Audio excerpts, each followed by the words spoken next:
इसी चर्चा में हमारे साथ जुड़ रहे हैं विनय राय जी, मैनेजिंग एडिटर हैं। विनय राय जी हमारे साथ मौजूद हैं, आपका स्वागत है इस खास चर्चा में। जिस तरीके से एनडीए को पूर्ण बहुमत मिलता दिख रहा है, रुझानों में सबसे बड़ी पार्टी हो रही है आरजेडी, खिसकते खिसकते 143 सीटों पे लड़ी थी और अभी 58 सीटों पे आगे दिख रही है, यानी तीसरे नंबर की पार्टी हो गई है। बीजेपी से भी पीछे है, जेडीयू से भी पीछे है। इस तरह के आंकड़े जो आ रहे हैं, इस पे आपकी पहली प्रतिक्रिया विनय राय जी?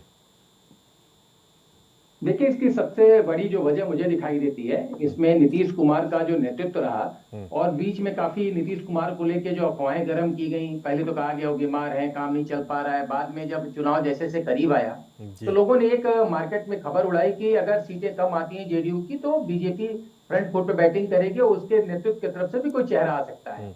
उसके बाद से बिहार का चुनाव कहीं न कहीं नीतीश कुमार पर पूरी तौर पर केंद्रित हो गया। और जी। जिन लोगों ने भी कभी नीतीश कुमार को वोट दिया था और इस बार वो मन बना रहे थे कहीं और चले जाएं या कुछ और विचार करें, उनकी निष्क्रियता अचानक सक्रियता में बदली और उन्होंने कहा अब की आखिरी चुनाव नीतीश कुमार का, उनको पे करने का समय आया है। और जो बीजेपी का एक वोट बैंक आया था महिला वोट, वो बिहार में नीतीश कुमार का वोट बैंक है। क्योंकि महिलाओं के स्वयं सहायता समूहों से बात करने के दौरान ही नीतीश कुमार ने शराबबंदी का ऐलान किया। चुनाव से ठीक पहले उन्होंने 10-10 हजार की किस्त दी और एक उम्मीद जगाई कि आप आत्मनिर्भर हो सकते हैं और अगर इस पैसे का आप सही इस्तेमाल करते हैं तो आने वाले समय में इसकी दूसरी किस्त भी आपको दी जाएगी।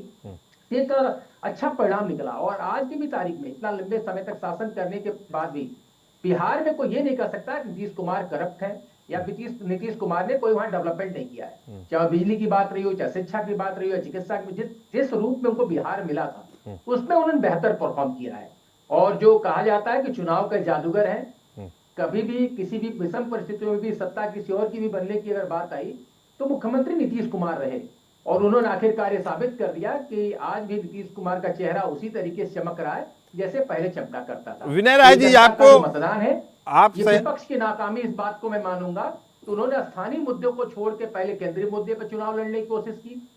जब बिहार का स्थानीय मुद्दा था तो आपको कभी भी ऐसे मुद्दे को नहीं उठाना चाहिए जिससे चुनाव की दिशा बदल जाए। अब आप शुरू शुरू में आप वोट चोरवा की का नारा बुलंद किए जो बिहार में हिट नहीं बैठा, क्योंकि आप